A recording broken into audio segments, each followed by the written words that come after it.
Chapter 5, Section 3, Culturing, Detecting, and Counting Viruses. Bacterial viruses are some of the easiest things to grow in the lab.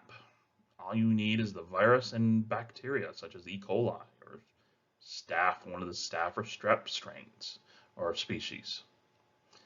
All you do is you take the bacteria, you put it into a liquid agar, mix it around, pour the agar out, and unlike in lab where you've been trying to streak for isolation so you get individual colonies, by doing it, mixing it with a liquid agar and letting it swirl around and then doing it that way, you get so many colonies growing that they are literally growing, touching each other. Into the naked eye, it is just one giant growth, what they call a lawn of bacteria. Now, before you put the bacteria into the liquid agar, swirl it, and then pour it, if you were to infect the bacteria with a bacteriophage, just mix it in together, let them set for a few minutes, and then into the agar and agar onto the plate, you'll get your lawn. But the thing is, what happens to those virus-infected E. coli cells? One gets in, hundreds, if not thousands, get out, popping that one initial bacteria. Well, that one initial bacteria has around it, millions of other bacteria that are now also going to get infected because the virus will spread in the agar just by the sheer act of diffusion. Now, granted, it is a slow diffusion, but still going.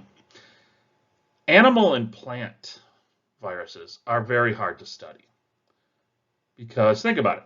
You're a multicellular organism, and right now all of your cells are in a tissue. And in that tissue, they're bathed in fluids, they're bathed in nutrients. So to be able to study a virus that's going to infect one of your cells, we have to give it some cells similar to yours to be able to infect.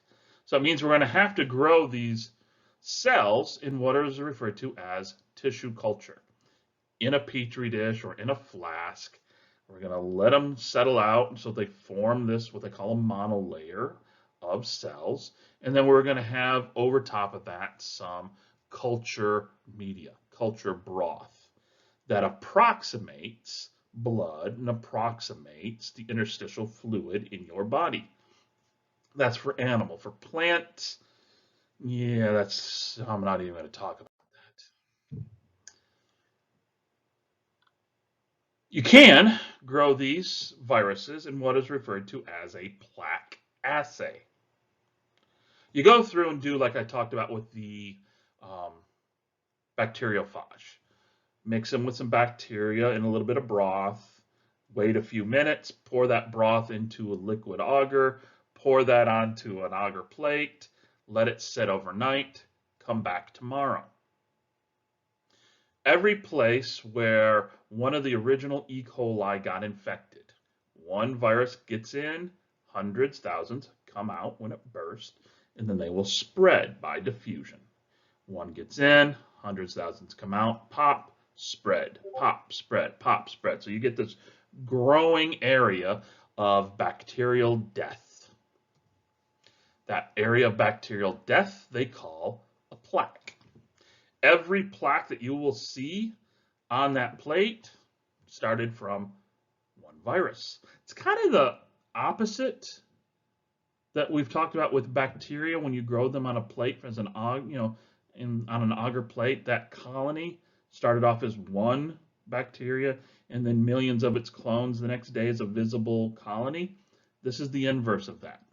You have all these millions, thousands, if not millions of bacteria, and then one dies, spread, those die, spread, those die, those die, those die, those die, and so on.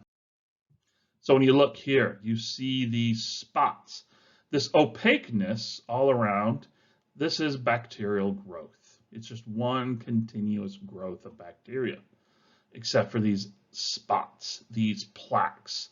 Those are zones of death.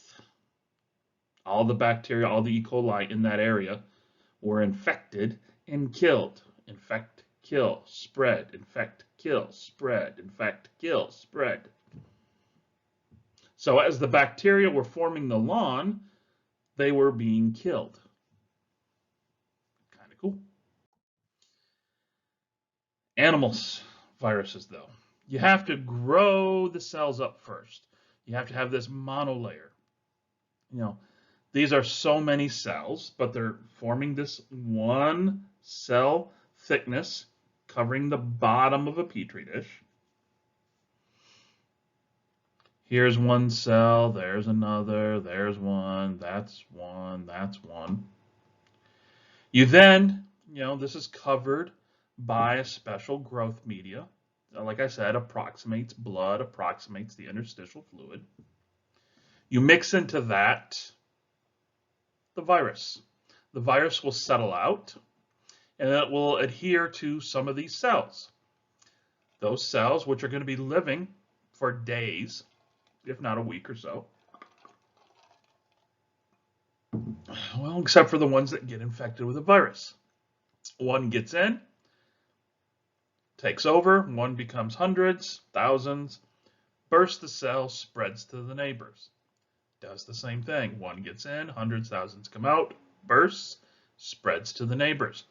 Once again, you get these plaques, these areas of death.